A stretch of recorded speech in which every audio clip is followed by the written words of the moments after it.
நீங்க இன்னும் நம்ம சேனலை சப்ஸ்கிரைப் பண்ணலையா மறக்காம கீழே இருக்க ரெட் கலர் சப்ஸ்கிரைப் பட்டன் அமைக்கிக்கோங்க. கூடவே அந்த பெல் பட்டனை அழுத்துங்க. அப்போதான் நாங்க வீடியோ போட்ட உடனே உங்க போன்ல நோட்டிபிகேஷன் வரும். ஹலோ ஃப்ரெண்ட்ஸ், வீடியோக்குள்ள போறதுக்கு முன்னாடி நம்ம சேனல்ல லேட்டஸ்டா ஒரு கிவ் அவே ரன் பண்ணிட்டு இருக்கோம். நீங்க இன்னும் இந்த கிவ் அவேல பார்ட்டிசிபேட் பண்ணலனா கீழே டிஸ்கிரிப்ஷன்ல லிங்க் கொடுக்குறேன், செக் பண்ணி பார்ட்டிசிபேட் பண்ணிக்கோங்க. அது மட்டும் இல்லாம அதை பத்தி தனியா ஒரு வீடியோவே போட்டிருக்கேன். நீங்க இன்னும் இந்த வீடியோ பார்க்கலாம், மேல ஐ பட்டன்ல கார்ட்ஸ் கொடுக்குறேன், செக் பண்ணி அந்த வீடியோ பார்த்து கிவ் அவேல என்டர் ஆயிக்கோங்க. இன்னைக்கு இந்த வீடியோல என்ன பார்க்க போறோம் பாத்தீங்கன்னா, அமேசான் பேசிக்ஸ்ல ஒரு ப்ளூடூத் ஸ்பீக்கரோட அன்பாக்சிங் அப்புறம் ஃபுல் ரிவ்யூ தான் இந்த வீடியோல நம்ம பார்க்க போறோம். அமேசான்ல நீங்க ஆர்டர் பண்ணீங்கன்னா இந்த மாதிரி ஒரு பார்சல் பேக்கேஜ் தான் உங்களுக்கு வரும். பாக்ஸோட ஃப்ரண்ட் சைடுல பாத்தீங்கன்னா அமேசான் பேசிக்ஸ் கொடுத்திருக்காங்க, கீழ சைனீஸ்ல நிறைய கொடுத்திருக்காங்க. பாக்ஸோட சைடுல பாத்தீங்கன்னா made in China Bluetooth speaker கொடுத்திருக்காங்க. அப்படியே கீழ பாட்டம்ல பாத்தீங்கன்னா பாக்ஸோட பேக்கேஜ்ல பாத்தீங்கன்னா MRP 1295 ரூபாய் கொடுத்திருக்காங்க. ஆனா இதோட பிரைஸ் பாத்தீங்கன்னா 600 ரூபாய் கிட்ட தான் வருது. இந்த ப்ளூடூத் ஸ்பீக்கரோட மாடல் பாத்தீங்கன்னா அல்ட்ரா போர்ட்டபிள் நானோ ஸ்பீக்கர். நீங்க வாங்கணும்னு நினைச்சீங்கன்னா அமேசான்ல போய் நீங்க வாங்கிக்கலாம். பாக்ஸ் ஓபன் பண்ண உடனே யூசர் மேனுவல் தான் இருக்கு. அந்த யூசர் மேனுவல ஒன்ஸ் நீங்க நல்லா படிச்சு பார்த்துக்கோங்க. இதுல தான் அந்த இன்ஸ்ட்ரக்ஷன்லாம் கொடுத்திருக்காங்க, எப்படி நம்ம போனை இந்த ப்ளூடூத் ஸ்பீக்கரோட கனெக்ட் பண்றது அப்படிங்கறத. நெக்ஸ்ட் பாத்தீங்கன்னா உள்ள ப்ளூடூத் ஸ்பீக்கர் இருக்கு, அதை ஓரமா வச்சு உள்ள என்ன இருக்குன்னு பார்க்கலாம்.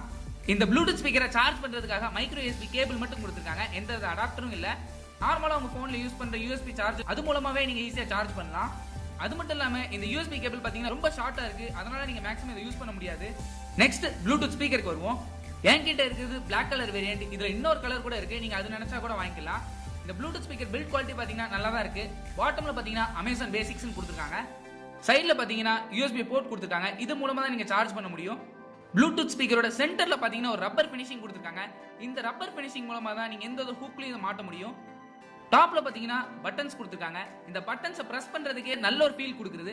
இந்த ப்ளூடூத் ஸ்பீக்கர் பாத்தீங்கன்னா நல்லா காம்பாக்டா இருக்கு, நீங்க ஈஸியா ஒரு கையில பிடிச்சிக்கலாம். அது மட்டும் இல்லாம பில்ட் குவாலிட்டியும் ரொம்ப சூப்பரா இருக்கு. இந்த ப்ளூடூத் ஸ்பீக்கரை எப்படி பேர் பண்ணணும்னு பாத்தீங்கன்னா, நீங்க பவர் பட்டன் ஆன் பண்ண பிறகு உங்களுக்கு ப்ளூ கலர்ல லைட் எரியும். ஒரு 5 செகண்ட்ஸ்க்கு நீங்க பவர் பட்டன் பிரஸ் பண்ணிக்கிட்டே இருந்தீங்கன்னா உங்களுக்கு ப்ளூ கலர் லைட் ஃபாஸ்டா பிளிங்க் ஆகும். அதுக்கு பிறகு உங்க போன்ல ப்ளூடூத்தை நீங்க டர்ன் ஆன் பண்ணிக்கோங்க. இந்த ப்ளூடூத் ஸ்பீக்கரோட பேர் பண்ணிக்கோங்க.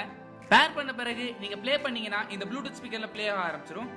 இந்த ப்ளூடூத் ஸ்பீக்கரோட குவாலிட்டி எப்படி இருக்கு பார்த்துட்டு நீங்களே கீழே கமெண்ட் செக்ஷன்ல சொல்லுங்க.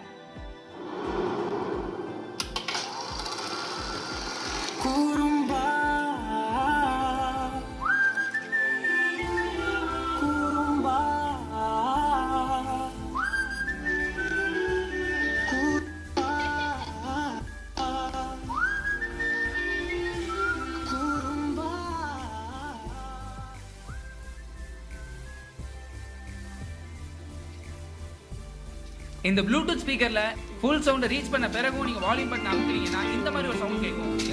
இந்த சவுண்ட் எதுக்குன்னு பாத்தீங்கன்னா உங்க வால்யூம் வந்து மேக்ஸிமம் லெவல்ல இருக்கு அப்படிங்கறத இண்டிகேட் பண்றதுக்கு தான் கொடுத்திருக்காங்க.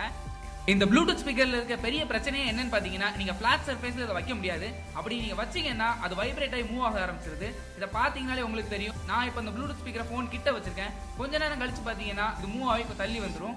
நெக்ஸ்ட் பாத்தீங்கன்னா இந்த ப்ளூடூத் ஸ்பீக்கரோட குவாலிட்டி, பில்ட் குவாலிட்டி பத்தி ஆல்ரெடி சொல்லிட்டேன். நெக்ஸ்ட் இதோட சவுண்ட் குவாலிட்டின்னு எடுத்துக்கிட்டீங்கன்னா பேஸ் பாத்தீங்கன்னா போதுமான அளவுக்கு இருக்கு. நீங்க கையில பிடிச்சி யூஸ் பண்ணி பாத்தீங்கன்னா தெரியும் இதோட பேஸ் வந்து நல்லாவே இருக்குன்னு. ஆனா நார்மலா நீங்க ஒரு இடத்த பிளேஸ் பண்ணி இதோட பேஸ் பாத்தீங்கன்னா ஆவரேஜா தான் இருக்கும். இந்த ப்ளூடூத் ஸ்பீக்கர்ல இருந்த அவுட்புட் ஹைஸ் மிட்ஸ் எல்லாமே சூப்பரா இருந்தது, குறை சொல்றதுக்கு எதுவுமே இல்ல. இந்த பட்ஜெட் செக்மெண்ட்ல நம்மளால இவ்வளவுதான் எதிர்பார்க்க முடியும், இதுக்கு மேல நம்மளால எதிர்பார்க்க முடியாது. இந்த ப்ளூடூத் ஸ்பீக்கரோட சார்ஜிங் டைம் பாத்தீங்கன்னா 2 to 3 ஹவர்ஸ் வரைக்கும் எடுத்துக்குது. அதே இது இந்த ப்ளூடூத் ஸ்பீக்கரோட பேட்டரி அவுட்புட் பாத்தீங்கன்னா கம்ப்ளீட்டா 2.5 ஹவர்ஸ் வரைக்கும் வருது. இந்த ப்ளூடூத் ஸ்பீக்கர்ல ஒரு நல்ல விஷயம் என்னன்னு பாத்தீங்கன்னா, இதுல ஸ்பிளாஷ் ரெசிஸ்டன்ட் கொடுத்திருக்காங்க. அதாவது நீங்க குளிக்கும் போது பக்கத்துல இருந்து தண்ணி தெரிச்சா ஒன்னும் ஆகாது. ஆனா இது full and full water proof கிடையாது. நீங்க தண்ணியில போட்டு யூஸ் பண்ணி கண்டிப்பா இது ரிப்பேர் ஆகிரும். சோ அவ்வளவுதான் இந்த வீடியோ. இந்த வீடியோ பிடிச்சிருந்தா ஒரு லைக் பண்ணுங்க, கமெண்ட் பண்ணுங்க, ஷேர் பண்ணுங்க. மறக்காம நம்ம சேனலை சப்ஸ்கிரைப் பண்ணுங்க. கூடவே அந்த பெல் பட்டனை அழுத்துங்க. அப்பதான் வீடியோ போட்ட உடனே உங்க போன்ல நோட்டிபிகேஷன் வரும். தேங்க்ஸ் ஃபார் வாட்சிங்.